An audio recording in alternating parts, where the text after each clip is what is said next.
Hey, good morning, team. Thanks for your patience there. Somehow I was locked out of my own call. It's kind of interesting. We're good now. All right. Let's start with, I know we'll have a bunch of hands kind of raised as we go here. So let's start with Micah. It's been a minute, my friend. How are you? I've been good, man. How are you? Doing well. I'm doing well. Good to hear, brother.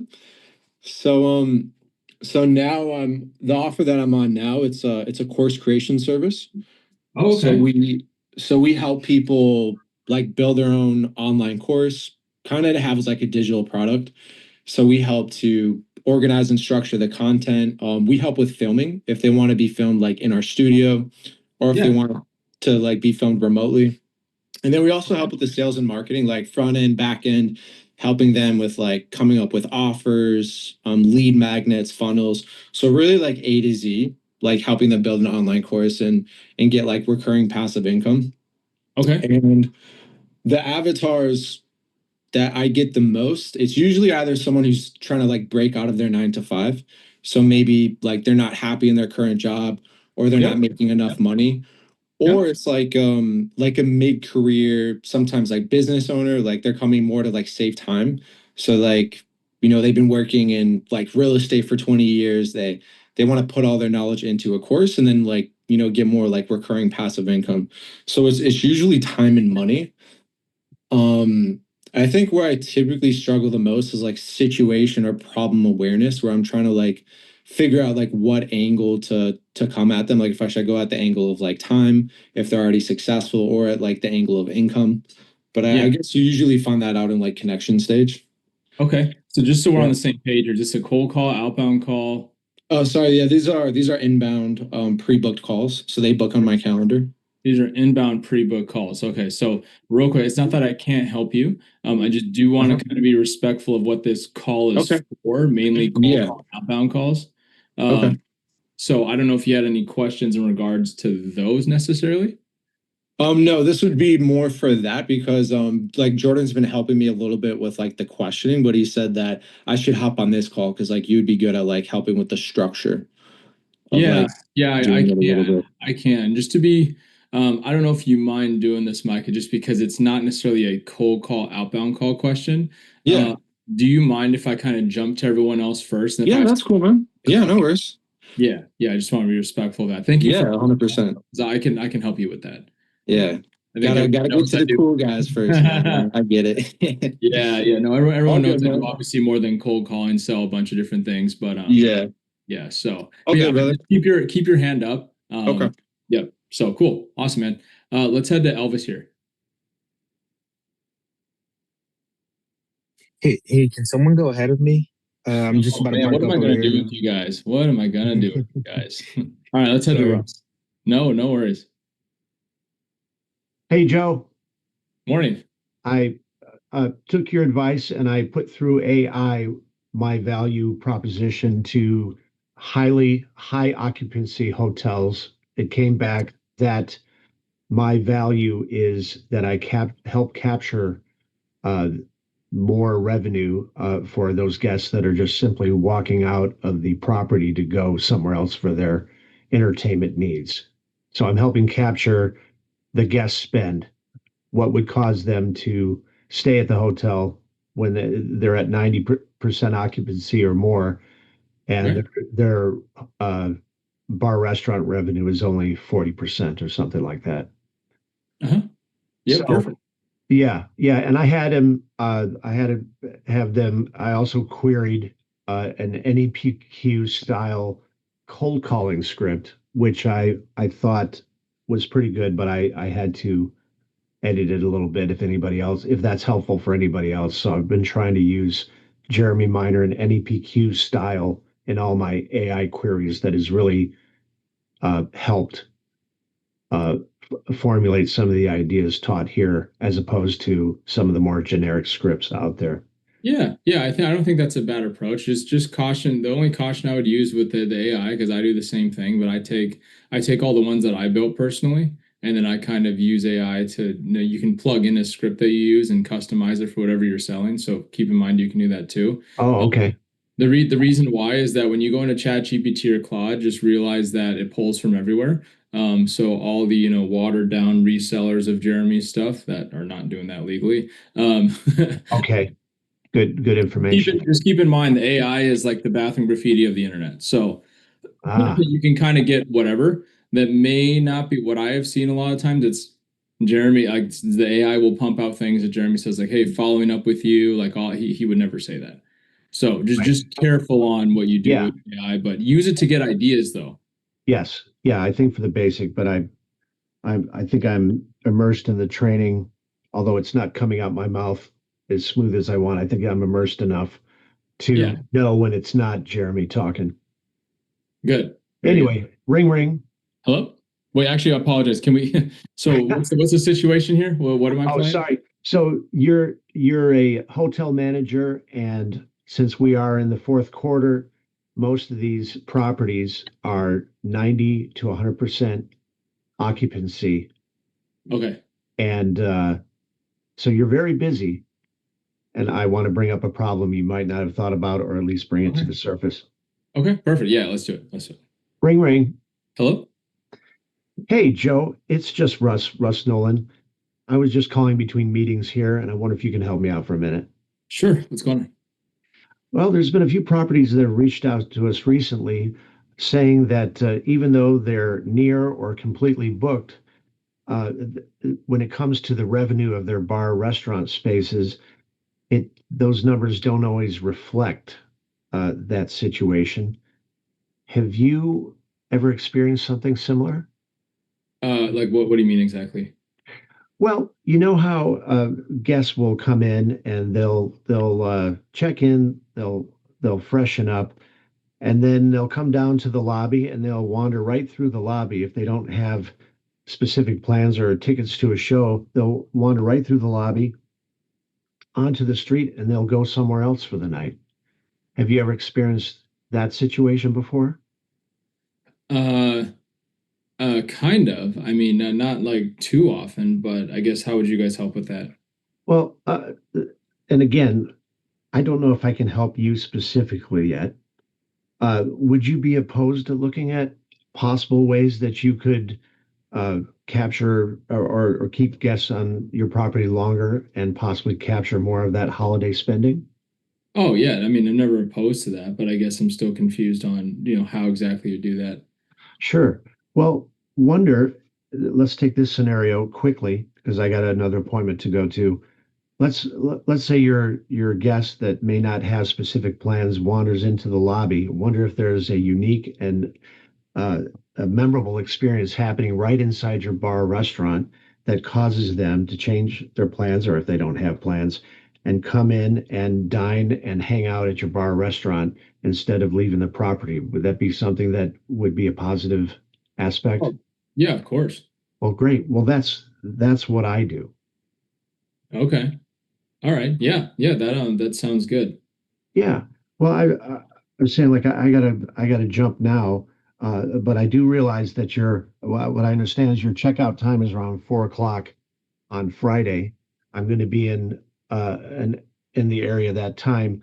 How does 2 o'clock sound for about 15 minutes? Sure. Okay. And I know as a general manager, things get very busy and things change on a dime. Is there a number that would you be able to text me if you're running behind? Oh yeah, no worries. Sure. And what number should I text my number to you? All right, pause. Good. How do you feel? Uh, I think I at least went 1 or 2 rounds with the champ. Yeah, So, no, I think that was the ideas you had actually just resonate. That was just way much better than what we've had before.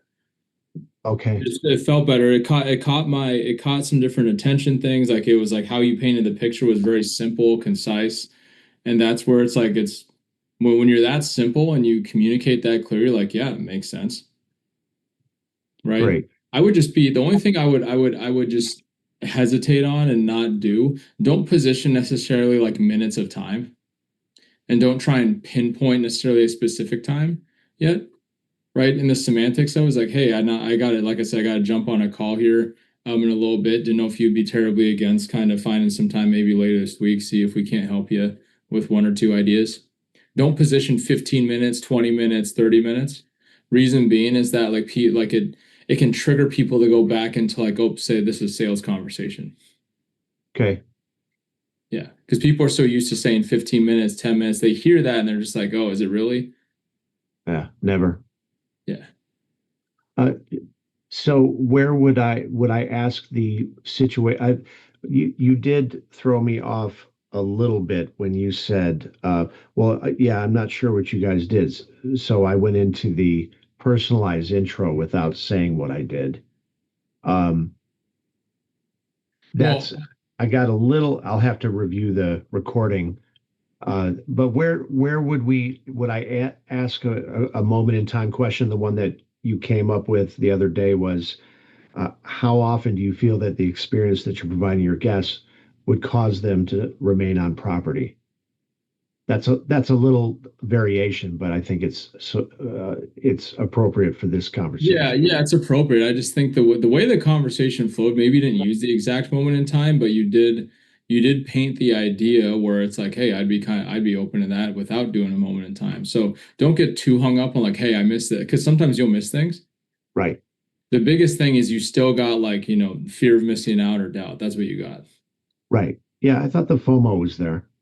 Yeah, it definitely was. It definitely was. Okay, So it's just the moment when you can hear they're like, yeah, no, I'd be open to that. No, that makes sense. Hey, well, like I said, I got to jump on a call here pretty soon, but if you wouldn't be terribly against continuing this chat, you can pull up your calendar and book some time with me maybe later this week, if that would help you. okay. Right? But not lock them into an appointment right then and there.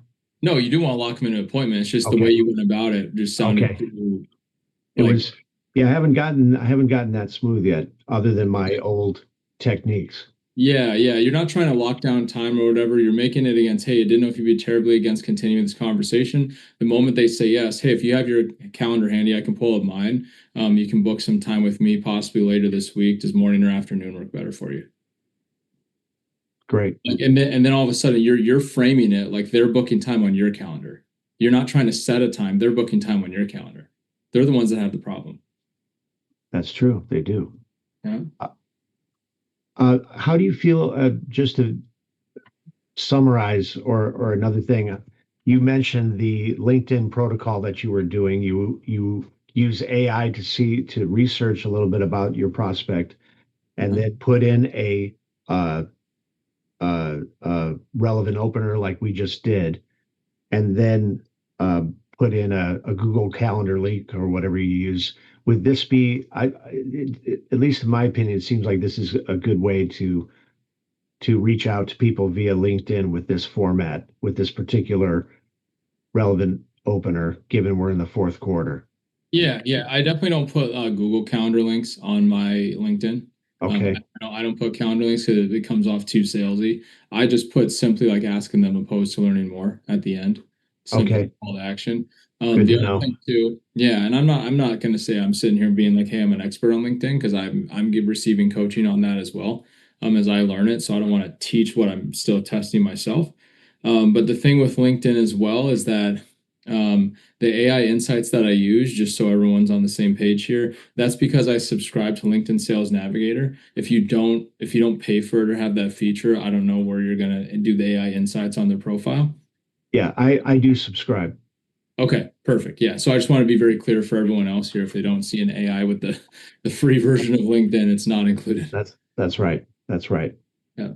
Okay. Was there anything else? No, I think that was much, much better today. Not bad for nine o'clock in the morning Yeah. No, it's good on a Monday, right? Yeah. on a Monday. Yeah. Very Thanks, good. Joe. You're the best. Yeah, you're welcome. Very good. Love you putting in the work. I appreciate that. You're consistent every single week. If you guys see that, you see Russ's progression. He's here every single week asking questions, role playing. So that's what happens. Thank you, Joe. Appreciate it. Let's head to Elvis. Russ is pretty good at lifting his hand up too first. He's pretty consistent with that. He is. How you doing, Joe? Doing well, man. How are you? Doing good. Doing something. The pretty much the starting of the conversation's different now, so I'm going to be reading off of it. So my tonality is terrible. It's because of that. But can you just let me know how the I'll give you process time. feels? I'm kidding. Go ahead. Oh, okay. Let me read off right here. Okay. Hey, ring ring. Hello? Hey, it's just Elvis. I'm holding a copy of the recent HVAC peak season analysis. I just got it this morning. I was wondering if you could help me out for a quick moment. Sure. What's that about? Yeah, I don't know if you or your team might be opposed to looking into any possible limitations in the way you're getting some of your call volume and that could be causing more headaches than it's worth. I'm sorry. What exactly? What do you mean headaches? Yeah, so maybe like some headaches or like, unnecessary headaches that you might be getting just due to, you might not having a systematic approach in handling your inbound calls that could be causing that. I mean, would you be opposed to have a quick conversation around that? I mean, we don't really have that issue, but I guess like what do you do? What do you sell? Well, I'm not even sure we could even help you, but and again, apologies. You cut out, my friend. Mr. Elvis, do we still have you? Can anyone else not hear? Elvis left the call. Okay. All right. All good. Let's head to Kathy real quick. We'll jump back to Elvis here. Hello. Okay. Hello. Oh, is Elvis back? Here, Oh, Elvis, you go can't ahead hear and me? rejoin. You kind of. Go ahead and rejoin if like you need to. Yeah, he's gone. All right. Go ahead, Kathy. Sorry about that. Okay. So it's my cold call. Um, so I'm Perfect. I'm calling an owner of 100 employee manufacturing company. Perfect. And if we can, team, I know I'm kind of all used to working with all of you here. If we don't mind just reminding everyone new here what industry you sell, so everyone has the context, it'd be very helpful. Thank you. Okay. So ring ring. Kathy, just wait, which industry are you? So manufacturing. Oh man, yeah, perfect. All right, cool. No, sounds good. Yeah, no problem. So my focus is small businesses in any industry, but we'll do manufacturing for now. Yeah. So you do manufacturing, but what do you sell to manufacturing? Oh, sorry. Yeah. I sell leadership development. There we go. All right, perfect. That's I Sorry. know that's, I know that. No, it's okay. It's okay. I know that's what you sell, but just want to make sure everyone else knows. Yes. Yeah. Sorry. Yeah. No worries. Yeah, perfect. Okay. So ring ring. Hello. Hi, is this Joe? It is. This is just Kathy Leinbach with Aegon Leadership. Well, Okay. I had a few minutes between appointments, and I called to see if you'd be open to exploring any possible hidden gaps you might have with unreliable, inconsistent, and unhappy employees that could be hurting your profit. Well, fortunately, we don't have that issue, so I think we're pretty good on that. So would you be 100% opposed to having a conversation to see whether you might be at risk? I guess like I'm just not really sure like what's this about? I'm sorry if I confused you, but you know how in a lot of companies, the leaders are frustrated because employees are they're not applying themselves, they're underperforming, and profit is very disappointing. Well, we help companies to overcome that and get engaged, productive, reliable employees. Are you opposed to having a conversation about whether you might be at risk related to that? Yeah, I just don't think we have that problem personally. So I know there's always gonna be improvements, but yeah, everyone's pretty happy. Like company's doing really well, so not really sure if we'd need that at that time. Okay. Okay, so I'll let you help me with that objection. All right, perfect. All right. So here's why you keep getting it is because like the way you're framing the problem Mm-hmm. is too negative. Okay. Like if you frame it as too negative, it's like it's over assumptive. Like, yeah, if you're having like this with the employee, this, and this, already what triggers in their head is like, oh, I don't have that issue, I'm good. Okay. right? So we need to be a little more neutral. I know you said possible, but like when you're just saying, hey, employees are inconsistent, there was just like every kind of over, how do I want to say, like a scale of I overemphasized. Yeah. Okay. overemphasized. It was like from a scale from 0 to 100 as far as like negative, so like the not wants. We went all the way to like here. It's the same thing as like, hey, it's like causing what I've noticed, hey, things that might be causing you to lose money. People are already like, oh, I'm not losing money, so this doesn't apply to me. Versus what might be causing you to leave money on the table. That's still losing money, but what does that sound like? Ah, right. It's hopeful, actually. Correct. So there's things, so hey, that might be just causing better, like, I don't know, some possible limitations in the way your employees engage with a company that might just increase engagement or might prevent them from, tuning out. Right. I don't know. That's not the best word. Okay. Okay. That's the idea I'm trying to communicate. Okay. It might be causing employees to slightly disengage or just not give everything 100% all the time. Right. So just might be causing them to disengage, not might be causing them to disengage. Correct. Yeah. Exactly. Make it a little. Yeah. Exactly. 100%. It's a concern, but it's not a life and death problem. Yeah, It's what I want to That is allude such a to. key thing on your tone, because the more emphatic you are about it, it kind of like is overplaying it. So what do? They downplay it. Okay. Thank you very much. Yeah, it was very good. I did like, though. I mean, would you be 100% opposed? It was played very well, because I'm like, well, I'm not 100% opposed. So what happened was I just asked, well, what exactly do you do again? So Okay. Yeah. So my tone and pacing's better than it has been, then, if you're picking the negative part. Oh no, yeah. I think like from that, if you just were less emphatic on the negative words, I think it would have landed so much better. But it's so much smoother than what you've been doing. Thank you very much. Yeah, you're super welcome. Super welcome. So cool. Is Elvis back? Is Mr. Elvis back? I don't see him. He disappear. All right. Yeah, I don't see him on here. All right, cool. No worries. Let's head to Ken. How you doing, Joe? Doing well. A couple weeks ago, we were talking about the helping the prospect focus on the impression that they want to create. Do you remember that conversation? Yeah. Okay. Yeah. Hello. I Can you went mind me back. what industry? But I'm helping people generate leads, Google Business Profile. That's right. Yes. Yep. That's right. The impression. Yeah. Yep. I remember. So I went back and I listened to the video a couple times, and I'm just not getting the approach. Okay. That's fine. Yeah. So what do you want to role play it? Do you have a specific No, question? I would not at this point. I just would like to understand what we're doing different, what that approach does differently than the standard scripting. Yeah. So what that approach does, you have to, like, what I'm learning more and more, and this is, I don't know if you guys heard Jeremy's recent podcast. The guy that built an entire brand and business off of storytelling. Man, I'm forgetting his name right. It's Derek. I went to that live.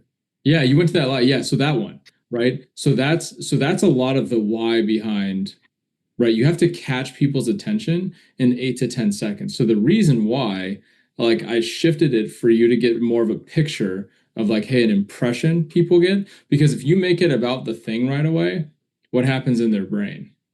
Like to marketing, to Google SEO, like what happens in their brain if we make it about like the thing? All good. Like what you just did with the woman. They go, "Oh, I'm good." Yeah, exactly. So when we're talking about possible limitations in the way people experience your brand, or possible limitations, or because like when I went into the personalized intro, I remember this where it's like, hey, sometimes, what's hey, when people are kind of looking you up or knowing exactly like what they want to work with you, what's the impression they get before they ever work with you? Right? And would you rather, I mean, I hate to be obvious here, but would you rather get, someone that kind of shows up, still have questions, or someone just so convinced they want to work with you that you hardly have to sell them on anything? Right. B. Correct. So that's where I help. Now I'm not saying I can help you quite yet, Ken. You might not even need me, but I guess when's the last time you had someone show up that was a lead that you kind of just it was almost like you didn't have to do anything, they were just ready to buy. Okay. What does that do in your brain? You're like thinking like, that doesn't really happen ever. Maybe, Right. right? And now all of a sudden you're drawn in because you're like, whoa, like how hold on, like how would you do that? Or what is that like? Or what is that experience like? See, I already planted doubt in your mind. Okay. Okay. So when you can communicate through stories, I know it is a little more advanced than kind of a basic, hey, like, hey, you know how sometimes people get frustrated with XYZ and we help them with ABC? What I have found more and more, unless you have beautiful tone, it doesn't sound much different than a pitch. It still sounds like a pitch. Okay. Yeah. Okay. I hear you. I hear what you're saying. Yeah, yeah. So even if you don't like totally understand it right away, that's okay. I've been seeing transition from the last like 2 years because we've had like I've been here about 3 years with Jeremy, and I would say from the beginning, like 3 years ago, post COVID, it was still decent, but I'm finding more and more with a lot of people, the people that are better at telling stories related to problems to create doubt just have a way better success rate on like just engagement, keeping people on the phone. Because remember, you're just trying to hook them, right? You're trying to hook them on some type of situation or problem. And then you make it relevant by asking a moment in time question. Hey, here's this situation. When's the last time that happened? Or how often is that happening? Because then when they answer, what they are telling you is the relevance to their situation. Like it's Okay. now relevant to them. Okay. That makes sense. Yeah. The thing that the bridge then that I need is how do I, given what I'm doing for them or want to do for them, how does that turn into a quick story that gains contract? Yeah, I'll help you. So let's talk about. So just remind everyone, Ken, again. Just can you be a little specific on? I'll help you form this. So, Yeah, it's a little tech stack that starts with Google Business Profile and then goes on to handling leads and Google Business. AI voice and then the CRM. Yep. Handle leads, AI voice, CRM. All right, cool. So we're all in agreement. This is like the thing that you provide, right? That's the thing. Right. What would you say is the result of the thing? More free leads and converting more free leads. Okay. Or more and converting more leads. More leads and converting leads. Leads, converting leads. Okay, which is what? Sales. Money. More money. What else? I mean, what else? Yep. Stronger business. Okay. Stronger business, more equipment, better employees. Yep. Referrals. Yep. Good. Good. All right. So here's why I did this, right? Especially when you're in marketing, we think this is the result. But when we talk leads and converting leads, you know what they still hear? The thing. They hear what? They still hear the thing. Okay. It's just a way to get leads. So it's still the thing. So here's why I asked you a little deeper. What does that actually do for them? Because we know it creates more leads, converting leads, but when they hear leads, they hear, oh, just another thing to get leads. So that's why we have to keep kind of going further. So this is obvious level 1 problems. That's what this is, right? Okay. These are the wants, right? When we talk about levels of problems, this is what people want. They want stronger business, better employees, referrals, money. Would anyone say no business would want that? Right. Exactly. Exactly. So everyone wants that. So now what you have to do, right, to communicate this problem, right, level 2 now. So what do they lack, right? What do they lack in terms of knowledge? What do they lack in terms of maybe process, execution, right? Just going back to levels of problems and that prompt Right. I provided for you guys, right? Just to say these 3, just to start. What do they lack that's causing them to get things they don't want?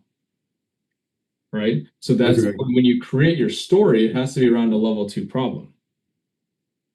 Okay. So Okay. that's where I go to like, hey, well, what would prevent them from getting referrals? Well, if you don't have a strong brand, right? Or like people don't have a way to experience you that don't know who you are, Right. how Right. do they know if they want to do business with you amongst all their other options? You're dead in the water, right? So that's exactly what I'm describing in my level 2. They could be lacking knowledge, they could be lacking a process to do that, right? So how often, and then when I ask my question, hey, how often do you have people come through where they're just like so engaged in your brand and who you are, they don't have any questions, they just buy without objections? Got it. Got it. That's great. That's Yep. great. And that prompt that you put on that you gave us 2 weeks Yeah. ago is fabulous. I mean, Awesome. that laid out the level 2 and level 3. I mean, Yeah. it was eye-opening how good that was. Oh, good, good. I'm happy because I only spent any time I was creating training was taking me 3 to 4 hours. So I'm like, there's got to be a better way to create all this stuff, and kind of found a simple thing. And fortunately, it's worked. So Right. that was a lot of triaging that prompt there. That was great. I mean, maybe Yeah. wish I had thought of that without AI, but whatever. Yeah, yeah. So you don't remember to just use AI to help you get through. What I recommend is 80% of your copyright block, right? So you don't have to come up with all the ideas. And then anything you guys build off of that, obviously tweak it to sound like you, right? Right. Everyone gets that part, but just have to say it sometimes. Please don't just not just saying, hey, use AI and don't need to think anymore. Like my daughter No, sometimes. but that really Cool, but- it really helped lay out detail that the bases I wouldn't have gotten covered. Yeah, yeah, no worries. Yeah, good stuff, Ken. I'm glad, but this helped though. This was very good. Thank you. I appreciate it. Yeah, you're super welcome. Very good. Very good. Let's head to let's see. We got Joe. Just a couple quick questions, Joe. problem. One is I do digital video, and I do like a little bit of research to see if they've already got something. Sometimes I will find somebody that they are doing like good work. You know, they've got like good they're working with an agency doing decent work at least. And my question is, how do I find a problem? Because I mean, I might be cheaper, I might be local, they might be working with somebody, but I don't know what their situation is. So how do I find a problem when they're already doing what I do, just to get into the conversation? Well, just because they already do it, does that mean they're doing the best they can? Not necessarily, but that's what I'm wanting. Like, I don't. That's what like my kind of problem statement in that scenario doesn't work. So can you when you say your problem statement doesn't work in that regard, like how do you mean? Like what are you saying and what's the response? Well, actually, I haven't tried though. I mean, like, I just don't even try them. If they've already got some stuff in place, that's what I'm kind of asking. How would I change? Because I might say, something along the lines of, would you be totally opposed to having a conversation about how a lack of consistent video is really limiting your brand's reach, or something like that? But if they've already got video, and then if they do it themselves, I'll say something along the lines of, but would you be totally opposed to having a conversation about how, that lack of scalability is really kind of limiting you? Something along those lines. But if they've already got decent stuff, and like, I might be able to compete on, like, I might be able to do it cheaper, I might be local, whereas who they're working with is an out of town agency, something like that. But how would I uncover a problem if they don't have a problem, I guess is what I'm asking. Or not a visible problem. Yeah, yeah. Well, I think the hardest part is number one is we're making it too much about the thing. I know it kind of comes back to that, but you're focused more on like replacing like what they already have. Well, what if like they feel they already have it, but they have no idea how to scale it? It takes too much time. They don't have the knowledge to actually get the engagement. They're possibly not getting even the result that they want from it. They just have it to check off the box. That's why we have to start a lot more broader than kind of like, hey, like what's the problem about the thing versus what's the problem in general. Okay. Gotcha. Because you focus on the problem with their video versus like what if it isn't video, or what if it is, what if it isn't? We don't really know. Right? So would you, I mean, off of a cold call, would you even know that they have a ton of video? I'm just kind of curious if you would figure that Yeah, out. like I would look it up ahead of time. I usually look up their website and their Facebook and LinkedIn and all that kind of stuff to see if they have anything at all. And not, I mean, most of the time, a lot of people don't have anything, so it's pretty easy. But every now and then, you'll look at it and say, "Oh, wow, those guys are like actually killing." Yeah. So if they have anything, hey, any possible limitations in the way you go about your video that might just be causing more headache or just making it a little harder to scale and save you some time. Okay. Right. If you're making it about more, but it's again, what is it speaking to? It's speaking to the bigger problems that people don't want, which is what? They don't want to lose time. They want to be able to scale things they're already doing. See, that's what I mean by that's the problem isn't the video. The problem is like, what is the video? What's the intent of it? But what are they actually trying to accomplish? Like, what's the whole goal of creating video? Get attention.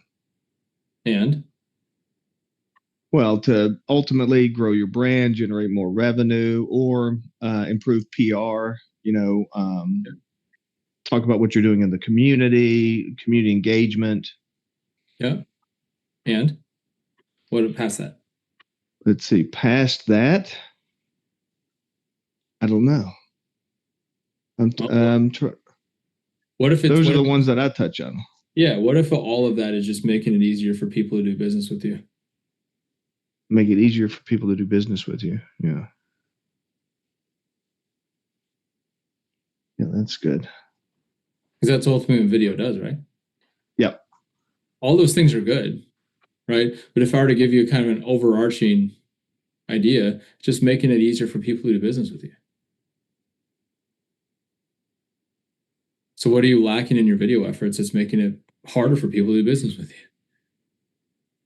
And that's your problem. Gotcha. Okay.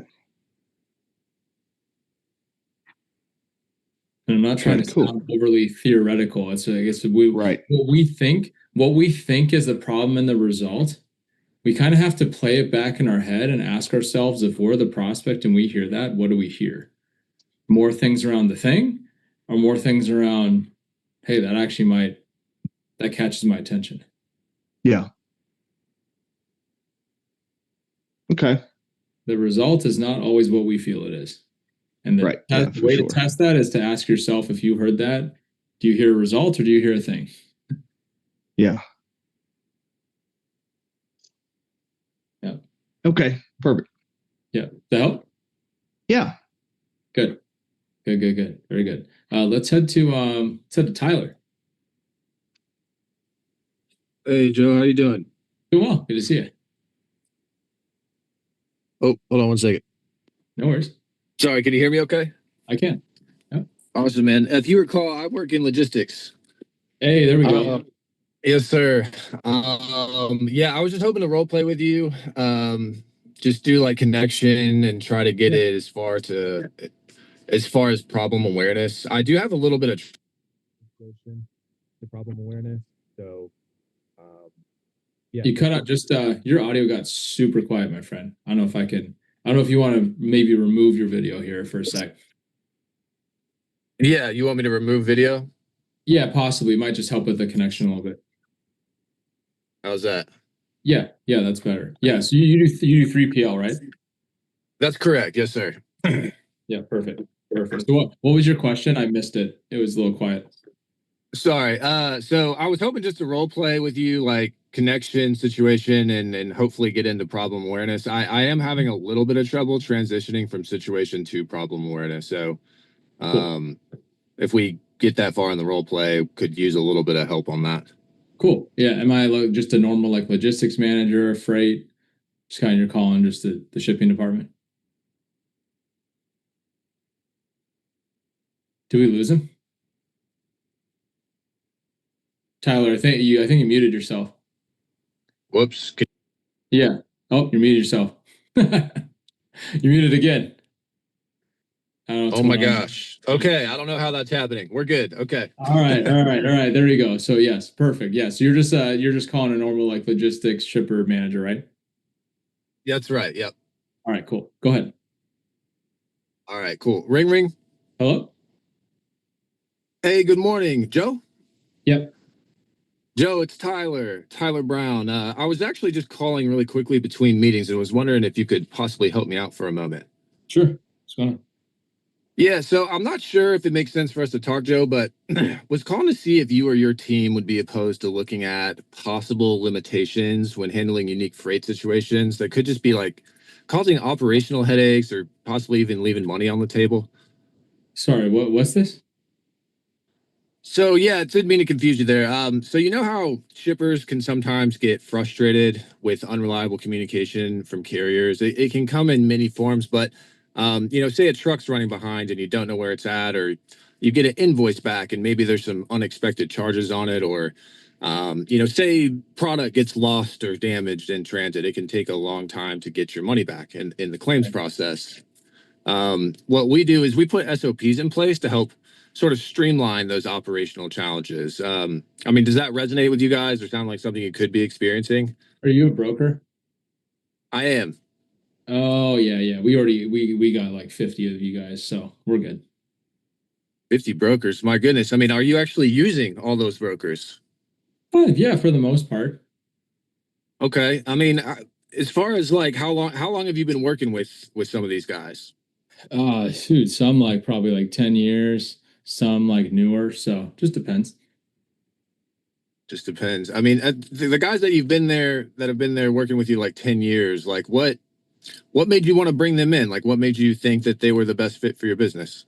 Oh, I have no idea. I'm just that was before I was even here, so I just know we've had good relationships. Don't plan on changing anything anytime soon. So appreciate the call. Yeah, no, Joe, and to be clear, I'm not quite sure if we could even help you yet. I'd have to get a little bit of understanding about, the results you're getting from these carriers versus maybe the results you'd like to be getting, just to see if we could help fill any gaps there. Would it be totally crazy to have a brief conversation around that? Well, how are you guys different? Well, kind of got stumped on that one, Dude, honestly. very good, very good. I'm proud of you for pushing through that. You actually like have a lot of things well rehearsed in practice. So a couple things. If Yeah. anyone ever asks you that, Yeah. it's like, shoot, man, I don't even know if we are. We need to know more maybe about kind of what you guys are doing just to see if we could even help. Yeah. Right? Okay. That's the response you always want. But again, what's triggering it is here we're struggling to get into kind of like questions around problems and more asking semantic. When you start to ask like, hey, what's the relationship with other brokers, everything else, like that's not no one's just going to be like, yeah, let me just answer all these questions about my relationships. They don't see that as a valuable use of their time. Yeah. That's where we start to get the resistance. So the hardest part is in your personalized intro. This is where it kind of lost some of my attention, right? Okay. You're focused in the very beginning on like unreliable communication, right? Right. Yeah. Would you say that is a level 1 or a level 2 problem? Oh goodness. Could you remind me the difference between level 1 and 2? Yeah, level 1 is obvious things that businesses want and don't want. Level 2 is when they start to be like, hey, what do they lack in knowledge, process, or execution that's causing them to get the things they don't want? Okay, I'd say I had a level 1 problem then. Yeah. Exactly. So what happens is when you start to describe specifically, like in a personalized intro and use level 1, we sound generic. Okay. If we sound too generic, what's the value of staying with us on the phone? Very little. Correct. Okay. Right. So how I like to paint things in 3PL is like, hey, and I'm sure I get ahead of objections if I'm like, I work with a lot of actually different brokerages, and obviously you guys know I sell commercial truck insurance. So the thing you want to get ahead of is like, hey, and I know you probably already have enough like brokers up the wazoo, not even saying you got to change anything yet. I would disarm them before I get into it, because then you can Okay. Right. Yep. So I am sure Yeah, you're right. That's always the case. Correct. So yeah, so I didn't know if you guys ever ran across this, but you kind of have maybe you have some unique lanes and you're trying to just find some find some people that could serve that lane a little better without having all this variance and carriers. And it's kind of like a really new important lane to you. And then one miscommunication happens, and now that new customer doesn't trust you as much, possibly limiting hundreds of thousands of loads. Now, I'm not saying like that's exactly what's going on with you. It's why a lot of people reach out to us. But when would you feel is kind of the last time you onboarded a new customer and you were trying to just make that, lasting first impression you felt could have been a little better? Okay. Now, when you're saying this, like, is this how I'm starting problem awareness? Kind of what you're describing now? No, we're still in connection, which is the personalized Still intro. connection. Yeah. Okay. So you think my personalized intro could use a little bit more Correct. fine Yeah, tuning into a level 2 problem rather than problem 1 That's or correct. level 1? Yeah, we have to speak to Okay. a level 2 problem. So if you go back to the NEPQ Pro group, either in Facebook or Disco, you should be able to see the prompts that we shared there.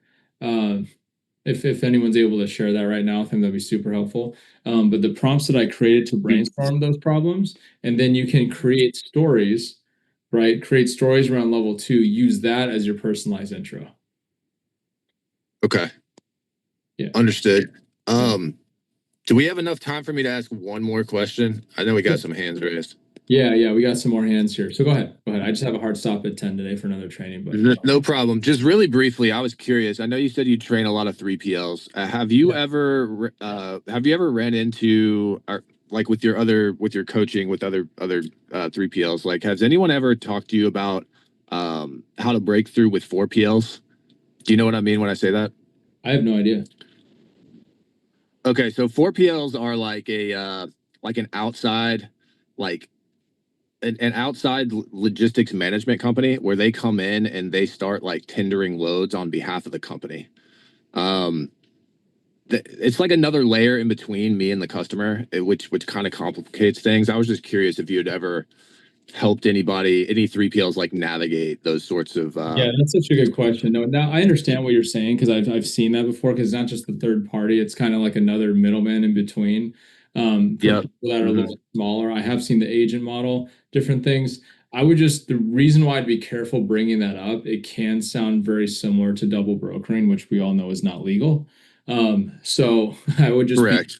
Be careful positioning it that way. I mean, 4PL would probably catch people's attention. Yeah. Right. But being able to distinguish that between like brokering fraud might be an objective. Yeah. I mean, it's like I'm not trying to position myself as a 4PL. It's more so like I'm encountering more and more companies that are hiring 4PLs. So it's like it's an added layer in between me and the customer. And what they do is they kind of deflect. They're like, oh yeah, no, we don't handle it. Our 4PL does. You got to talk to them.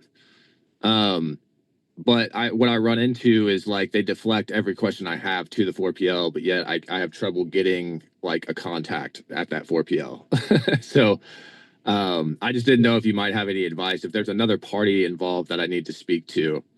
Yeah, I mean, how to navigate that. Yeah, it's no different. I mean, if you can tell, it's no different than like if you're not talking to the decision maker, right? Or the one who would make the decisions. Like, yeah, they keep deferring. Hey, and I'm not even saying like, if you know the answer to this or not, fantastic. But I guess what do you feel kind of communicating back and forth with them? What do you feel they would maybe find helpful? Okay. Yeah. Simple. Okay. I like it. Yeah. And then sometimes it may be a dead end. So then that is what it is. But I'm always asking questions just to get an idea of who could help possibly where, and just remain neutral. Okay. Yeah. Appreciate you, Joe. Thank you. Yeah, you're welcome. You're welcome. Let's head to Daisy. I'll do my best, guys. I know a lot of us are kind of raising our hands for the last 10 minutes here, so I'll do my best to answer as many questions as I can, but I do have a hard stop. Hi, Joe. Good to see you. How are you? It's the first time I'm joining. I am Shahid's business partner. Can you hear me? Yes. Yes. So, Shah couldn't join today. I'm his business partner. So this is my first time joining it. So we are. Who's business partner? Shahid. Shahir. Okay. Yeah. I'm trying to remember. What do you guys sell? Just remind me. We're doing the general business consulting in the dentistry niche. Oh, okay. Oh, yes. Okay. Got it. No, I You remember. remember that? Yes, Yeah, I from do. South Sorry, Africa. I only train a couple hundred people a week, so I'm trying to remember everyone's what they do. Yes. So Yeah. he did have a call with you the other, no, just a few days ago, and he said to you that we're going to stop the cold calls and we're going just into moving into the direction of doing ads. But you did say to him that we should also continue though with the cold calls. So we're going to be continuing with that. So the only problem now is that it's still very fresh, right? We just started doing the cold calls. It's only been 2 weeks last week, but the problem is we've never gotten through past the gatekeeper to the actual doctor or to the dentist or whoever's in charge of the office manager or Yeah. you know. So we had two versions of the script. Okay. I'll read that out to you. So And when we say we've never gotten through, like, what's the data? Like, how many calls have we made? Like, what's the pickup rate, if anything? Do we have that? well, there's four of us. Four of us working doing the calls. On average, we'll probably do like 30 answered a day each. Okay. 30 cold calls each per day? Yes. Okay. And for how long we've been doing that for? 2 weeks, not a full 2 weeks, but let me say a week and a half. A week and a half. Okay. It would no one's gotten through it all. No one's gotten through it all. It's always doctor's not busy, right? Not available right now. He's not in, or call back later. Okay. You know. And what does the start sound like? Do you want to role play it, or you can share it with me? Yeah. The first one, this is the one. Okay, ring ring. Hello? Hey, it's just Daisy from Matrix Forge. I was wondering if you could help me out with something. Sure. Well, I'm not sure if you're the right person to speak with, but I was hoping to have a quick word with Dr. Okay, that's the new one. We've been working with a few other practices in the area and uncovered some interesting gaps in how client management affects profit. I wanted to get the quick input on that. When's usually the best time to reach them between patients? I mean, they're okay. So I can see where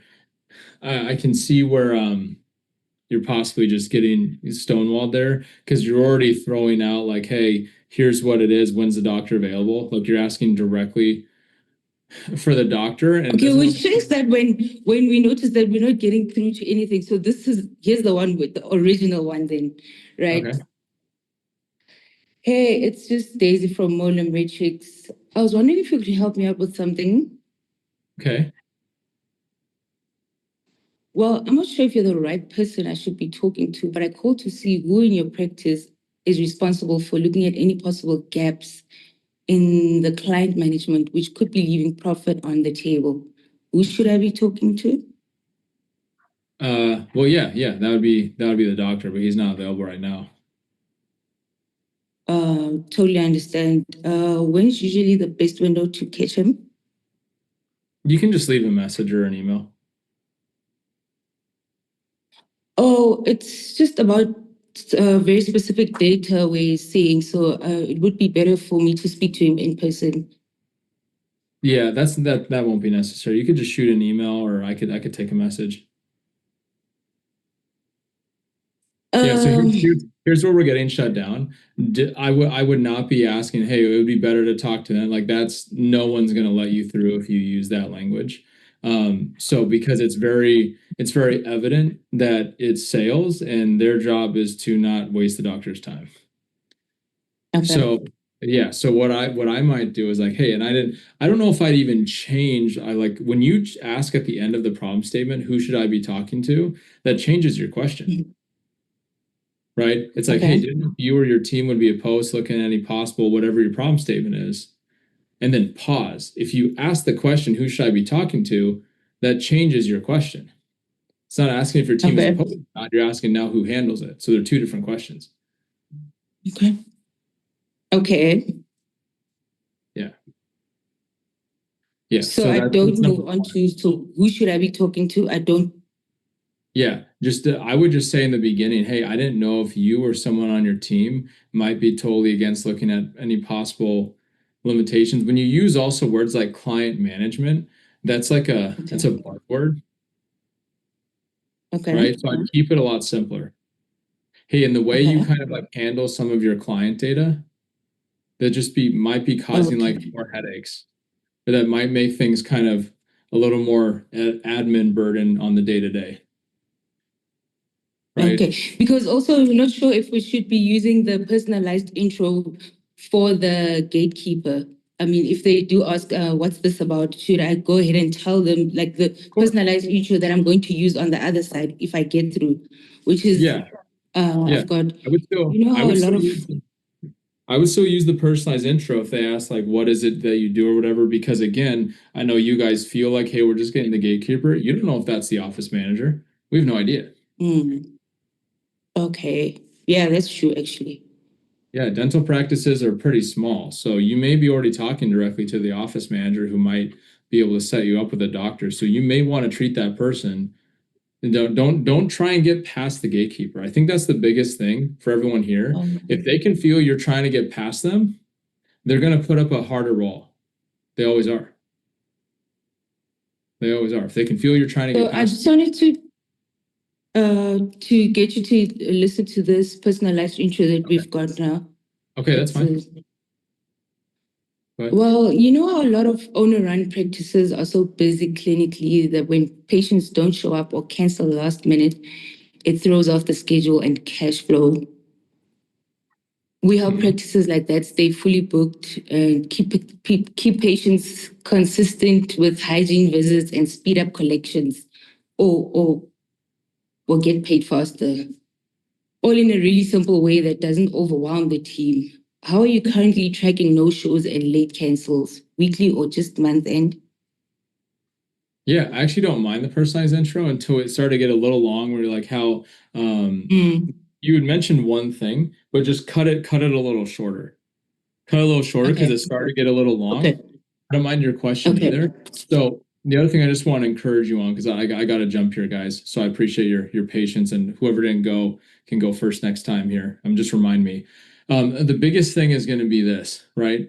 So if we're kind of averaging, I mean, we're a week and a half into calls. So I would just get more data. We also like, I don't really test anything, like look at numbers until it's the rule of 1,000. What's the rule of 1,000? 100 of something for 100 days, right? Or it's just going to be, because that's just not 2.5 weeks or a week and a half is just not enough data, right, to determine if something's working or not, just personally. And I mean, you wouldn't send out like 100 emails, right, and be like, oh, we're not getting much of a response, right? Yeah. Right, you have to send out a lot more, just do a lot more volume to get data first. So also keep in mind too, cold calling is a form of marketing. It really is. It's not a sales process. Cold calling is a form of marketing, right? So if you do ads or cold calling, you're going to have to spend a bunch on like ads, or like cold calling is obviously a less expensive version of ads.